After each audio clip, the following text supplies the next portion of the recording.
They thought he was just a waiter. An unspoken chapter begins. What if the person you humiliated tonight is the only one who knows the truth about your family's past? Some people believe money gives them the right to look down on everyone else. They forget something important. The person standing silently in front of them, refilling their glass, clearing their plate, saying nothing, may know more about their lives than they could ever imagine. On a cold Thursday evening in London, beneath the warm golden light of one of Mayfair's most exclusive restaurants, a wealthy family sat around a table that cost more than most people earn in a month.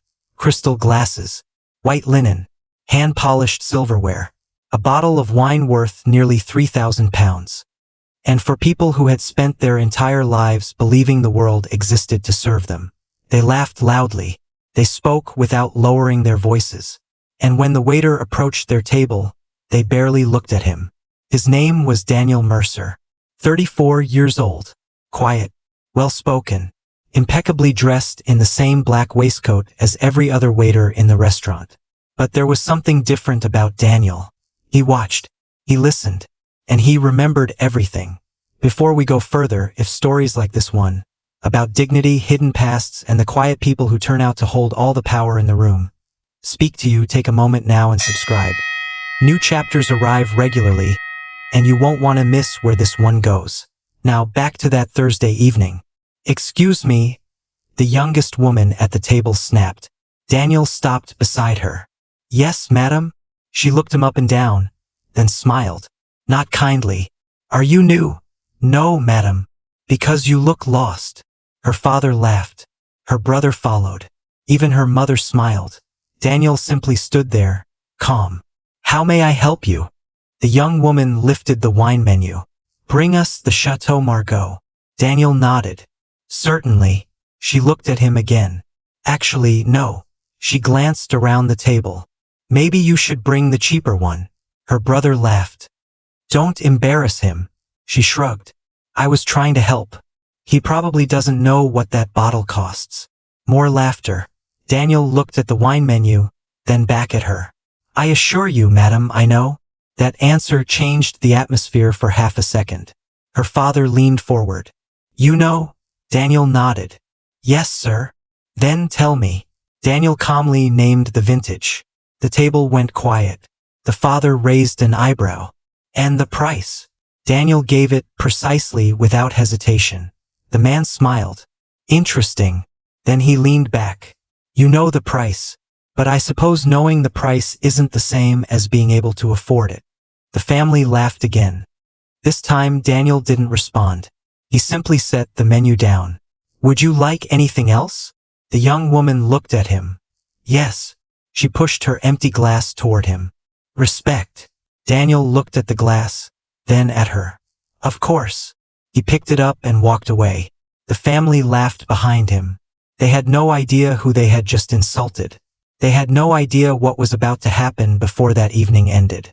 Because Daniel Mercer was not merely a waiter, and the restaurant they sat in was not merely a restaurant. It was the beginning of a secret this family had spent 15 years trying to bury.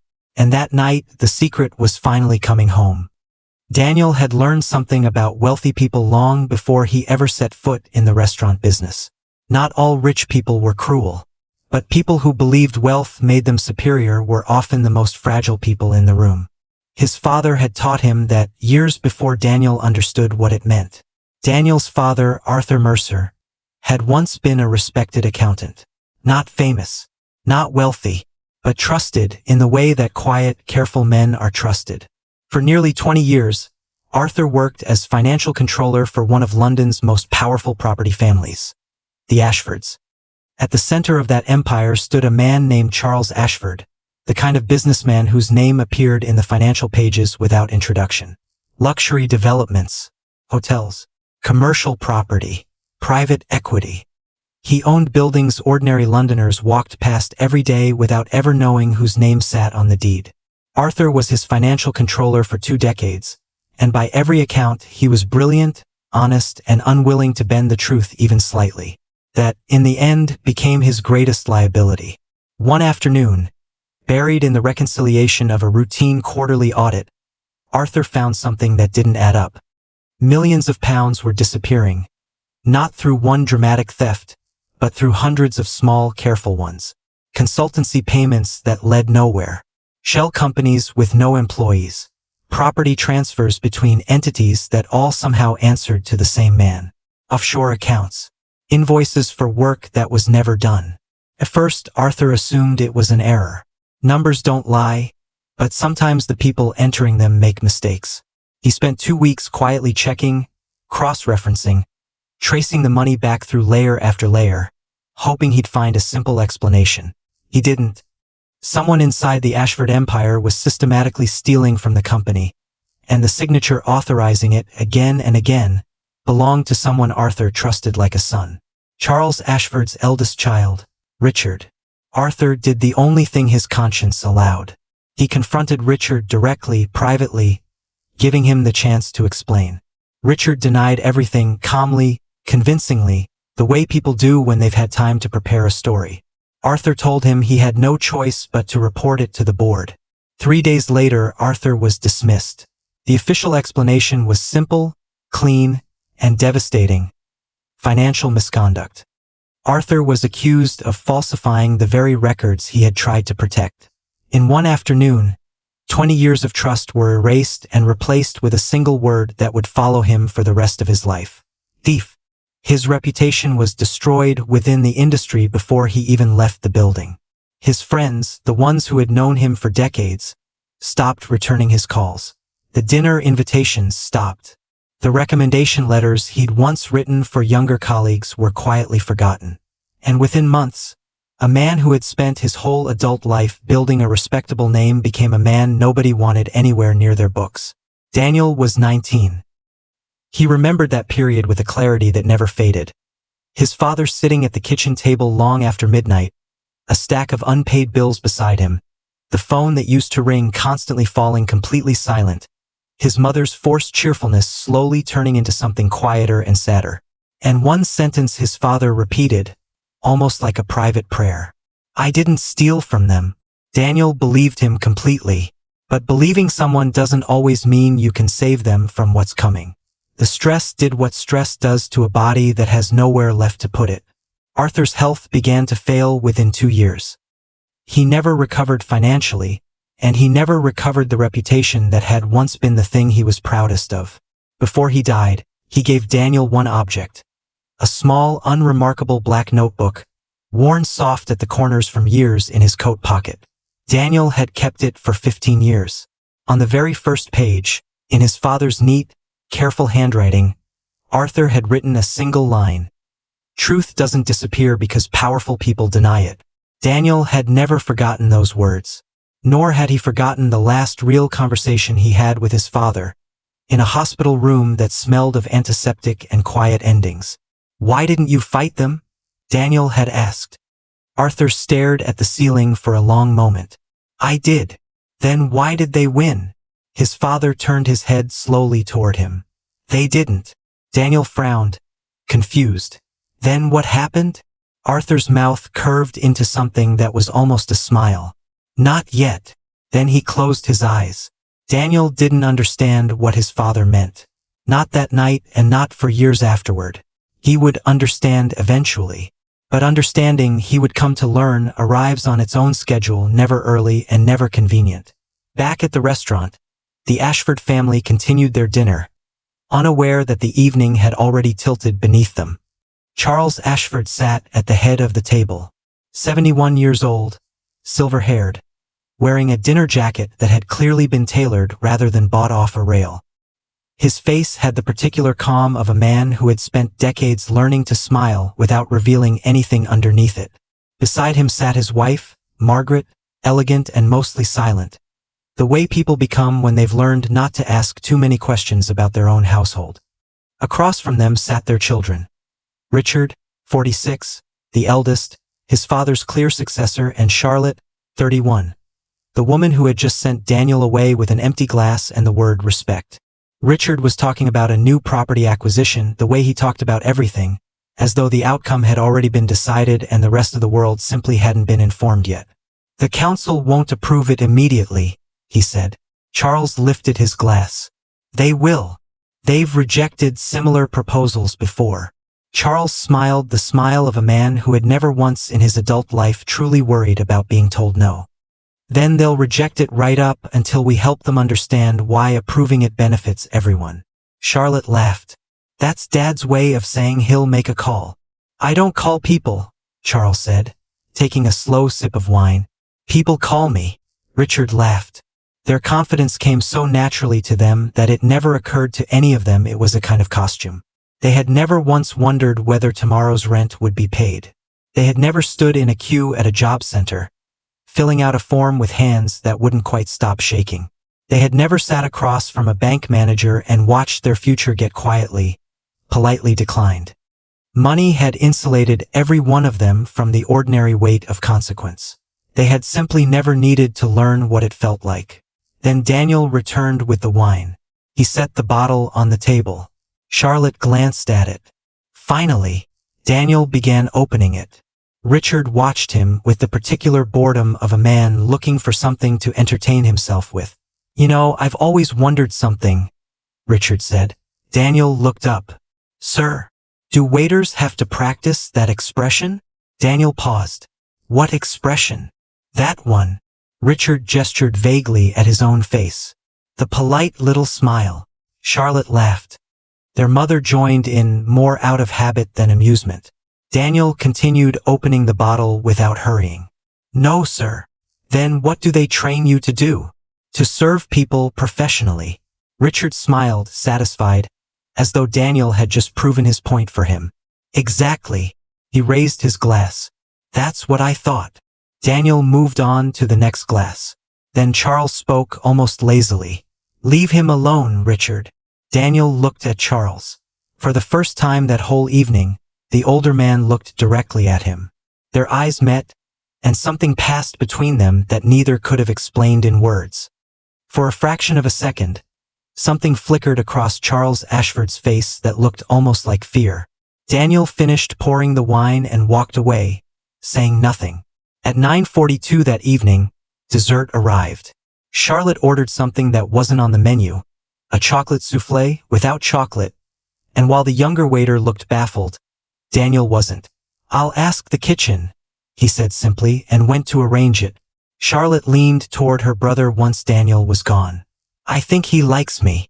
Richard laughed. Their father ignored them both, his attention pulled elsewhere as his phone buzzed against the tablecloth. He glanced at the screen, and something in his expression shifted. Richard noticed. What is it? I need to take this, Charles said, already standing. He walked toward the service corridor, phone pressed to his ear. Daniel happened to be carrying a tray of glasses through that same corridor a moment later when he heard Charles's voice, low and urgent. We agreed that name would never appear again. A pause. No. Another pause. You don't understand what's at stake here. Daniel stopped walking. He knew that voice. Not because he had heard it often, because he had heard it exactly once before, 15 years earlier, standing outside his family's front door, listening through a gap in the curtains as Charles Ashford spoke to his father on the night Arthur was fired. Now he was hearing it again.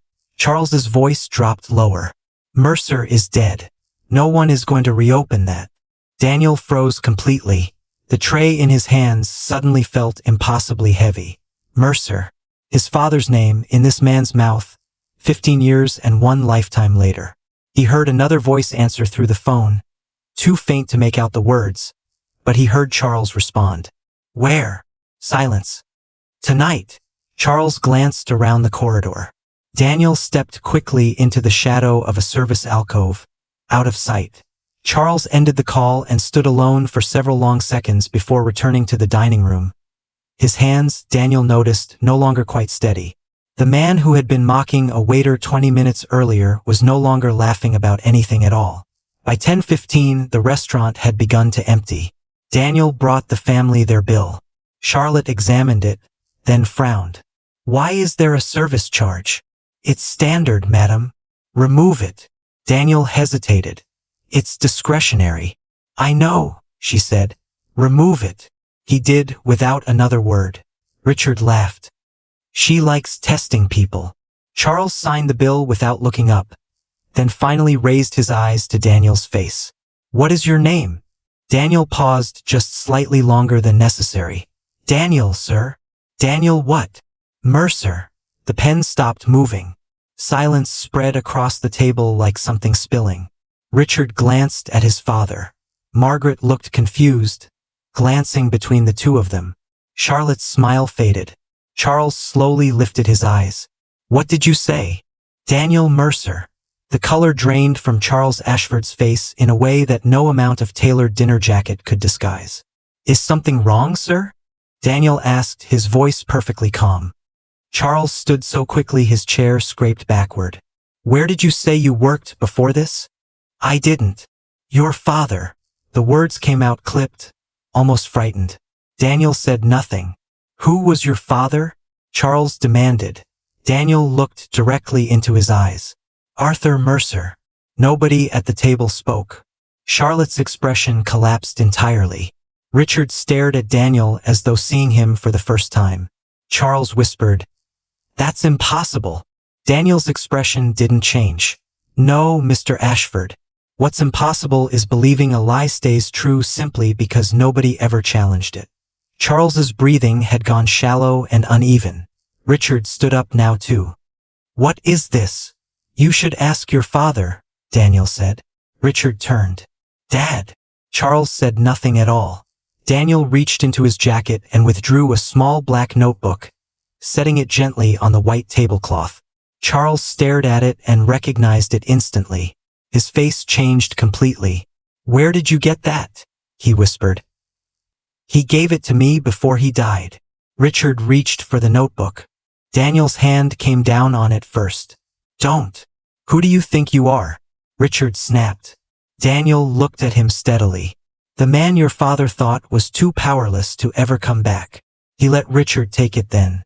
The pages were full of dates, names, company numbers, transfer amounts, bank references, all recorded in Arthur's careful, obsessive hand. Richard's face changed as he turned the pages faster and faster. This is fabricated, he said, though his voice had lost its earlier confidence. No, Daniel said quietly. Margaret looked at her husband. Charles. He said nothing. My father spent 15 years being called a thief, Daniel said. Charles finally spoke, hollow. He was. Then you won't mind explaining the accounts, because the records are still there. Richard's jaw tightened. You can't just walk into a restaurant and accuse my family of fraud. I didn't walk in, Daniel said. I work here. Then why are you doing this? Daniel looked at the table, at the wine, at the family that had spent an entire evening deciding he wasn't worth looking at. Because I wanted to know if the man who destroyed my father was still capable of looking me in the eye. Charles finally lifted his gaze and met Daniel's eyes fully. And now I know, Daniel said quietly. That was when the restaurant manager approached, looking uncharacteristically nervous. Mr. Mercer? There's someone waiting for you outside. Daniel frowned. Who? A solicitor. Daniel looked toward the entrance. A woman in her 50s stood near the door, holding a worn leather folder against her chest. He recognized her instantly. Helen Grant, his father's former solicitor, the woman who had quietly disappeared from his life in the difficult months after Arthur's death, when there was nothing left to litigate and nothing left to save. Helen walked to the table with the calm authority of someone who had been waiting a very long time for this exact moment. Good evening, she said to Charles. He stared at her. No, you should have known this day would come, she said, setting the folder on the table. Who are you? Richard asked. My name is Helen Grant. She turned to Daniel. And I have been waiting 15 years to give your father justice. She opened the folder. Inside was a sealed envelope, Daniel's name written across the front in handwriting he hadn't seen in 15 years. His hands trembled as he opened it. Inside was a letter. Daniel, if you are reading this, then I am no longer here. I need you to understand something. I didn't keep these records to destroy the Ashfords. I kept them because one day, someone would need proof that I wasn't the man they said I was. But don't become obsessed with revenge. Revenge makes you a prisoner of the person who hurt you. Truth is different. Truth sets both sides free. If the Ashfords ever learn who you are, don't threaten them. Don't humiliate them. Don't become what they accused you of being. Simply give them the opportunity to tell the truth. And if they refuse, let the evidence speak for itself. Your father, Arthur. Daniel lowered the letter. The room had gone completely silent. You've been planning this, Charles said. No, Daniel said. Then why are you here? Because I needed a job. Charlotte stared at him. You knew who we were? Yes. You applied here deliberately? Yes. Richard stepped forward. So this was a trap? No, Daniel said. It was an opportunity. For what? To see whether you had changed. Richard laughed, bitter and short. And Daniel looked at the family. Really looked at them, all of them, one by one. I was disappointed. Helen wasn't finished. She drew another document from the folder. This isn't only about the money your father lost. Charles's face tightened further. Then what is it? It's about the foundation. Richard looked confused. The Ashford Foundation has nothing to do with this. It does now, Helen said. Arthur discovered that the charitable foundation was being used to move money through a chain of property transfers.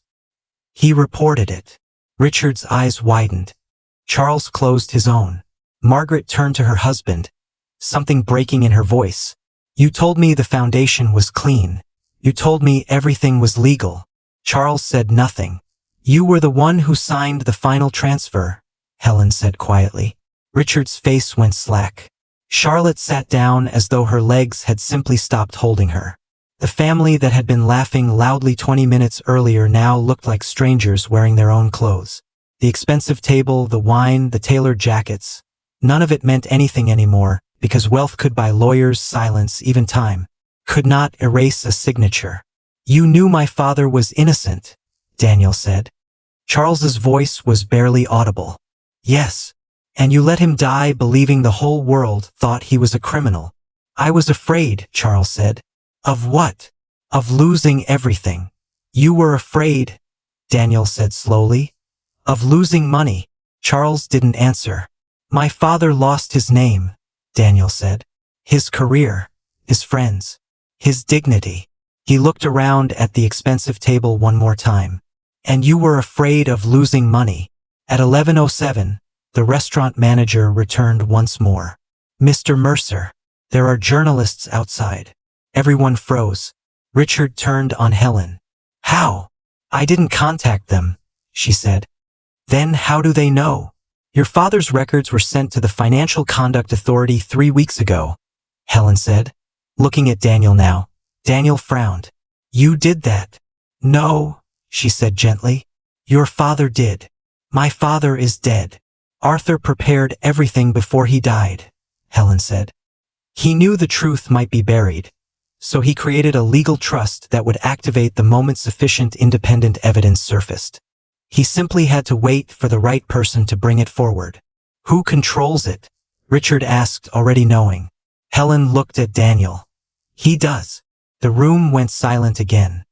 For 15 years, Daniel had believed his father died, leaving him with nothing but debt and a ruined name. But Arthur had left something after all. Not money, not property, not a plan for revenge. Evidence. And a choice. Daniel could use what he had to destroy this family completely, or he could let the truth simply correct what the lie had broken. Charles stood slowly. What do you want? Nothing, Daniel said. Richard scoffed. Don't lie. I mean it. Daniel closed the folder gently. I don't want your house. I don't want your cars. I don't want your company. And I certainly don't want an apology offered only because you're afraid of what happens next. Charlotte looked down at the table. I want the truth, Daniel said. And then, Charles asked. Then I want to go home. The Ashford family didn't leave the restaurant that night, and neither did Daniel. They remained at the table until nearly midnight, and for the first time in years, nobody at that table spoke about money, business, or status. Charles finally looked at Daniel. I was wrong. Daniel said nothing. I should have protected your father. Still nothing. I should have told the truth 15 years ago. Daniel looked at him. Yes. I'm sorry, Charles said. Daniel studied his face and recognized, for the first time that whole evening, something sincere in it. But he also understood something his father's letter had already taught him, that an apology doesn't erase consequences. It only acknowledges them. You should tell the world, Daniel said. I will, Richard interrupted. Dad, you can't. You'll destroy the company. Charles turned to him slowly.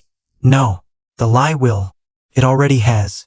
I simply never noticed, because I never had to live with what it cost.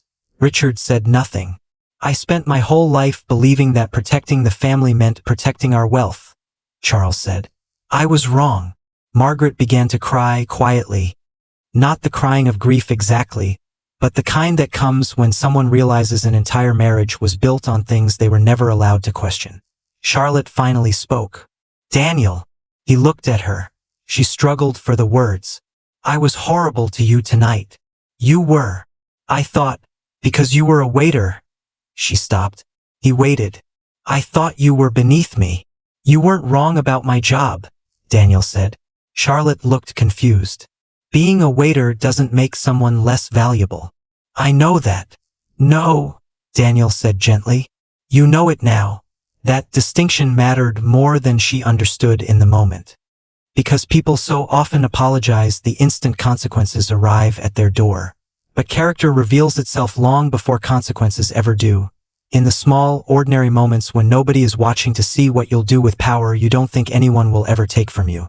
The story reached the newspapers the following morning, not because Daniel wanted it to, but because the documents were simply too significant to remain private once the Financial Conduct Authority confirmed their authenticity. The Ashford Foundation came under formal investigation. Several accounts were frozen. Richard resigned from 2 company boards within the week. Charles stepped away from the business entirely. And the name Arthur Mercer was finally, 15 years too late, cleared. Daniel never became a billionaire. He didn't buy a mansion or a chauffeured car. He kept working at the restaurant for several more months, and when people asked him why, his answer never changed. Because I like the work. One morning, the restaurant manager approached him. Daniel, I've been meaning to ask you something. Why did you never tell me? Tell you what? Who your father was. Daniel looked around the restaurant floor, the tables he'd wiped down 1,000 times, the glasses he'd polished until his hands ached. Because it shouldn't matter. But it does, the manager said. Only to people who care about status. The manager smiled. You've been promoted, by the way. General manager. Daniel laughed. I thought you just told me I shouldn't care about titles. I didn't say that. I said you should stop pretending you're just a waiter. Fair enough, Daniel said. 3 months later, an invitation arrived from Charles Ashford, hosting a private dinner. Not at the restaurant this time, but at his home. Daniel almost declined. Then he remembered his father's letter, folded now soft with handling. Don't become what they accused you of being. So he went. Charles met him at the door alone. No security, no business associates, no polished entourage. Just an old man standing in the doorway of a house that suddenly seemed far too large for the people left inside it. Thank you for coming, Charles said. You're welcome. Inside, the dining room held 4 chairs. One for Charles, one for Margaret, one for Richard, and one, unmistakably, for Daniel. He noticed it immediately. So did Charles. I wanted you to sit there, Charles said. Dinner was simple. No expensive wine, no theatrical speeches, just food, quietly shared. After a while, Charles spoke. I sold the company. Daniel looked up. Why? Because I realized I'd spent 40 years building something I never actually learned how to live inside. The proceeds are being divided, Charles continued. Part of it is going to a foundation in your father's name, the Arthur Mercer Foundation. Daniel stared at him. Why? Because your father spent his life believing money should be used to build something useful. And because I owe him more than I can ever repay. Then don't try to repay him, Daniel said. Make sure nobody else goes through what he did. Charles nodded slowly. I will. Charlotte changed too, though not all at once. Real change rarely happens in one dramatic moment. It happens slowly, in 100 small decisions nobody else is watching. She began volunteering at a community food program. She sold 2 of her cars. She stopped photographing every expensive dinner for an audience she'd never really needed. She began speaking to staff differently, as though she'd finally understood they were people first and staff second. 6 months later, she visited the restaurant and sat at the bar. Daniel walked over. "Good evening." "Hello," she said and smiled. A smaller, quieter smile than the one she used to wear. "What can I get you?" "Whatever you recommend." He returned a few minutes later with a simple plate. She looked at it. "What's this?" "The chef's special." "Thank you." As he turned to leave, she stopped him. "Daniel, I never properly thanked you." "For what?" "For making me realize how ugly I had become." "You realized that yourself," he said. "No," she said, shaking her head. "You just gave me a mirror." Daniel smiled and walked away, and for the first time in her life, Charlotte understood something her family's money had never once taught her: that a person's position is not their worth, and a uniform is never an identity. This story, and every story like it, tends to leave behind a handful of truths worth carrying with you long after the credits, so to speak, have rolled. The first is this: never confuse someone's job with their worth. The person clearing your table, driving your taxi, or standing quietly at the edge of the room may carry a history far heavier and far more dignified than yours. Respect costs nothing, and its absence always costs more than you think. The second lesson is that the truth doesn't need your permission to survive. Arthur Mercer was silenced for 15 years, but the truth waited patiently in a small black notebook until the right person was ready to carry it forward. Power can delay the truth, cannot delete it. The third lesson is that revenge and justice are not the same thing, and confusing them will cost you your peace. Daniel had every opportunity, every piece of leverage, every reason to destroy the Ashford family completely. He chose accountability instead of ruin, because his father had taught him that the moment you become cruel to punish cruelty, you stop being the person who was wronged and become simply another person causing harm. The fourth lesson is that character is revealed long before consequences arrive. Charlotte's apology only came once the truth was already sitting on the table in front of her. The real test isn't how someone behaves once they're caught. It's how they behave when they believe no one of consequence is watching at all. And the fifth lesson, perhaps the quietest and the most important, is that healing is not the same as forgetting, and it is not the same as revenge either. Daniel didn't get his father back. No apology, no foundation, no cleared name could undo 15 years of watching a good man be broken by a lie. But he got something almost as valuable: the chance to close that chapter on his own terms, without becoming bitter, without becoming cruel, and without losing the very thing his father had spent his whole life trying to protect in him. If there's a healing reflection worth sitting with tonight, it's this. So many of us carry our own version of that small black notebook, a memory of being underestimated, dismissed, or quietly erased by someone who never bothered to learn our name. It is tempting to wait for the day the truth finally arrives and to imagine, in detail, exactly how we'll use it. But the people who heal fully are rarely the ones plotting the perfect moment of vindication. They're the ones who, like Daniel, learn to hold the truth without letting it hold them. Let it correct what needs correcting. Let it clear what needs clearing. And then, when the work is done, let yourself go home. If this story reminded you that wealth doesn't make anyone better than the people who serve them, carry this with you. Never judge a person by the position they occupy today. You never know what they've survived to get there. You never know what they quietly know. And you never know what chapter of their life they are currently writing, one small, unnoticed decision at a time. If you enjoyed this story, take a moment to subscribe to the Unspoken chapter for more cinematic stories about family, power, betrayal, dignity, and the truths people try to keep buried. New chapters are always coming, and some of them may feel closer to home than you expect. Because sometimes the most important chapter is the one nobody saw coming. This is the Unspoken chapter. I'll see you on the next chapter.